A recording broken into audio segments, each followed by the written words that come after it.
নমস্কার বন্ধুরা, আমি সুব্রত বিশ্বাস তোমাদের জন্য নিয়ে এসেছি নতুন একটা ভিডিও।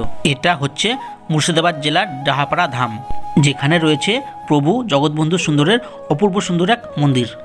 এই ভিডিওতে ডাহাপাড়া ধাম ও প্রভু জগৎবন্ধু সুন্দরের নানা রকম ইতিহাস কথা তোমাদের সঙ্গে শোনাবো।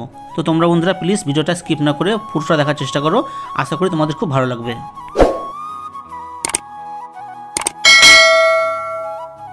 এখন আমরা সেই জগৎবন্ধু সুন্দরের অপূর্ব সুন্দর মন্দিরের ভিতরে প্রবেশ করলাম। আমরা জগৎবন্ধুর ধাম চলে এসেছি। আমার জগৎবন্ধুর ধাম ডাহাপাড়া ধাম যাই হোক, ডাহাপাড়া সন্ধ্যা হয়ে গেছে তো, তার ছবিটা ভালো হচ্ছে না। আমি যতটা পারছি তোমাদের শেয়ার করছি, কিন্তু খুব সুন্দর সুন্দর ফুল লাগানো আছে, ফুলগুলো কিন্তু বেশ ভালো লাগে। তোমাদের সবটা দেখাচ্ছি, চলো তোমরা দেখতে থাকো, আমাদের সঙ্গে থাকো।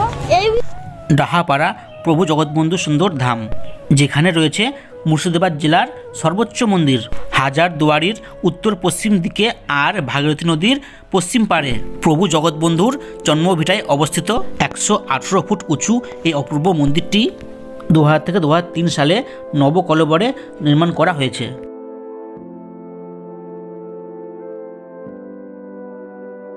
সালটা 1871, 28 এপ্রিল, 14 বৈশাখ 1278 বঙ্গাব্দ। মুর্শিদাবাদ জেলার ডাহাপাড়া গ্রামে পিতা দীননাথের কর্মস্থলে জন্মগ্রহণ করেন বৈষ্ণব ধর্মগুরু, সমাজ সংস্কারক তথা লেখক প্রভু জগৎবন্ধু সুন্দর। প্রভুর মাতার নাম বামাসুন্দরী দেবী। পৈতৃক নিবাস বাংলাদেশের ফরিদপুর জেলার গোবিন্দপুর গ্রামে। জানা যায় প্রভুর পিতা দীননাথ দেয়াই রত্ন, তিনি ছিলেন ডাহাপাড়া বঙ্গাধিকারী ব্রজেন্দ্র নারায়ণ রায়ের সভাকর্মী। লোকবিশ্বাস মতে নদিয়া থেকে শ্রী চৈতন্য দেব শ্রীহট্ট যাওয়ার পথে জগৎবন্ধুর পূর্বপুরুষ বাসুদেব চক্রবর্তীর গৃহে অবস্থান করেছিলেন। বাসুদেব চক্রবর্তীর উত্তরপুরুষ ছিলেন রামনারায়ণ চক্রবর্তী। তার দুই পুত্র কৃষ্ণমঙ্গল ও কৃষ্ণকমল। কৃষ্ণমঙ্গলের পুত্রের নাম ছিল শম্ভুনাথ। তার 4 পুত্র ভবানন্দ, বাণীকণ্ঠ, ভৈরব ও দীননাথ, আর 2 মেয়ে কাশেশ্বরী আর হরসুন্দরী। কৃষ্ণকমলের একমাত্র পুত্রের নাম ছিল হারাধন। তিনি বিবাহিত হলেও সংসারের প্রতি ছিলেন উদাসীন। আর বন্ধুরা, এটাই হচ্ছে প্রভু জগৎবন্ধু সুন্দরের ছবি। আবার ফিরে যাই সেই পুরনো কথাই। হারাধনের ভক্তিভাবে খুশি হয়ে মুর্শিদাবাদের বরানগরের রানী ভবানীর দত্তক পুত্র সাধক রামকৃষ্ণ হারাধনকে তার সভাপতি পদে নিযুক্ত করেন। এদিকে সংসার জীবনে ফেরানোর জন্য শম্ভুনাথ তার পুত্র দীননাথকে হারাধনের হাতে অর্পণ করেন। তারপর হারাধন ভ্রাতুষ্পুত্র শীর্ষপ্রতিম দীননাথ ও কুলবিগ্রহ রাধাগোবিন্দ নিয়ে মুর্শিদাবাদের গঙ্গার তীরে ডাহাপাড়ায় আশ্রম স্থাপন করেন। হারাধন পণ্ডিতের মৃত্যুর পর দীননাথ পৈতৃক নিবাস গোবিন্দপুরে ফিরে যান এবং বিবাহ বন্ধনে আবদ্ধ হন। সেখানে 1269 সালে গুরুচরণ নামে এক পুত্র এবং 1272 সালে কৈলাসকামী নামে এক কন্যা লাভ করেন। কিন্তু মাত্র 8 মাস বয়সে গুরুচরণ মারা যায়। তখন কন্যা ও সহধর্মিণীকে নিয়ে মুর্শিদাবাদের ডাহাপাড়ায় চলে আসেন দীননাথ। সেখানে পূর্ব প্রতিষ্ঠিত রাধাগোবিন্দের কুঞ্জ সংস্কার করে পূজা ও অধ্যাপনা কাজে মনোনিবেশ করেন। শোনা যায় সীতানবমীর তিথিতে ব্রাহ্ম মুহূর্তে দীননাথ ও শ্রী বামাদেবী ভোরবেলায় গঙ্গা স্নান করতে যায়। পদ্ম ফুলে একটি শিশু ভাসতে ভাসতে তাদের কাছে এলে দীননাথ সেই শিশুটিকে বামাদেবীর কোলে তুলে দেয়। তিনিই হলেন প্রভু জগৎবন্ধু। বামাদেবী জগৎবন্ধুকে কোলে নিয়ে ঘরে এলে জগৎবন্ধু কেঁদে ওঠে।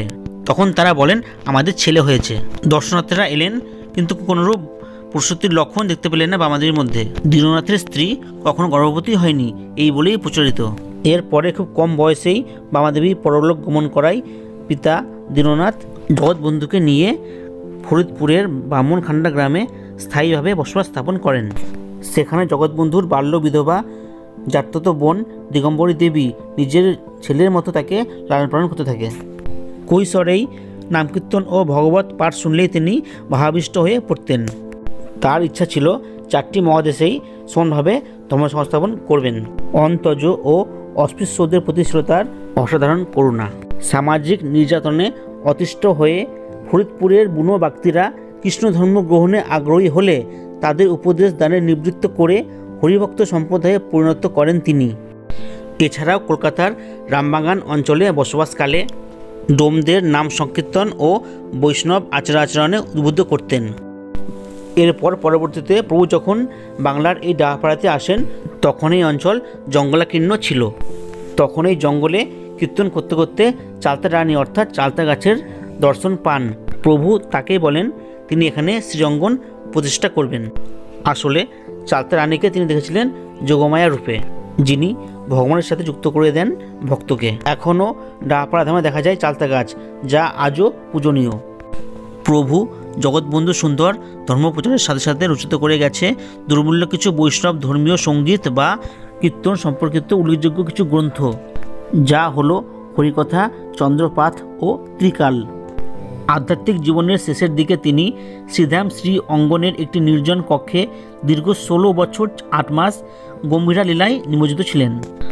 বাংলা 1309 সালের আষাঢ় মাস এবং ইংরাজি 1903 সালের জুলাই মাস, সেই সময় থেকে বাংলা 1325 মাঘ মাস আর ইংরাজি 1919 সালের ফেব্রুয়ারি মাস পর্যন্ত আলো বাতাসহীন ঘরে তপস্যায় নিয়োজিত থাকার সংবাদ দেশে বিদেশে ছড়িয়ে পড়ে।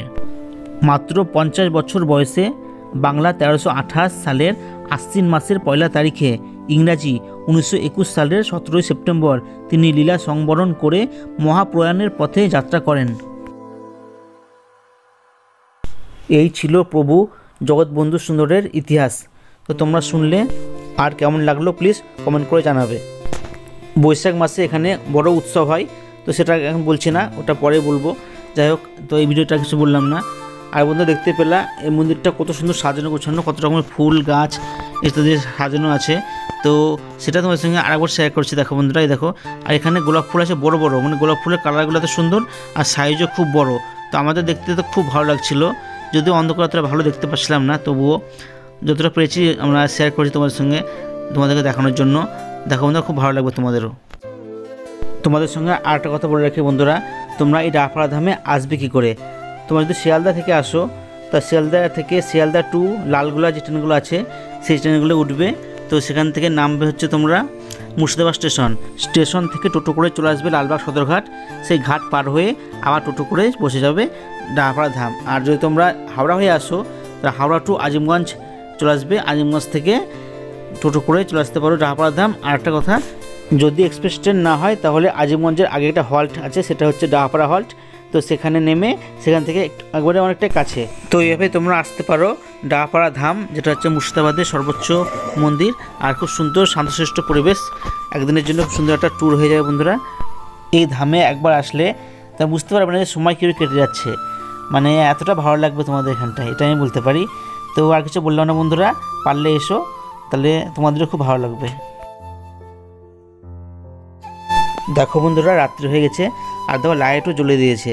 তো লাইট জ্বালিয়ে এই পরিবেশটা আরও অত সুন্দর হয়ে গেছে বলার নাই। আগে আমরা দেখলাম একরকম, এখন দেখলাম পুরো অন্যরকম, মানে এত সুন্দর একটা পরিবেশ যে না আসলে এখানে সেটা বলে বোঝানো যাবে না।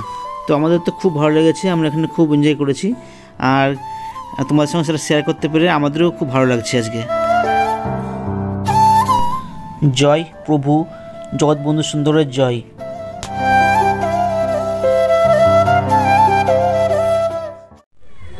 আমাদের বন্ধুরা এখানকার ডাহাপাড়া ধামের দর্শন হয়ে গেল, যাক দেখতে পেলাম আমরা, ভালো লাগলো খুবই।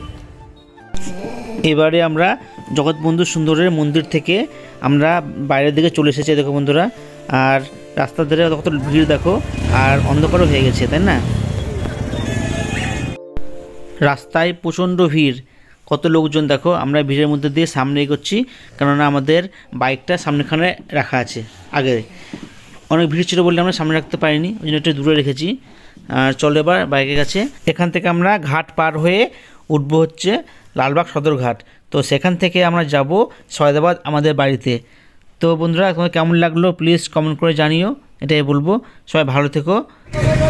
এখানে আছে আমাদের গাড়ি, এই দেখো। চলো এবার বাড়ি।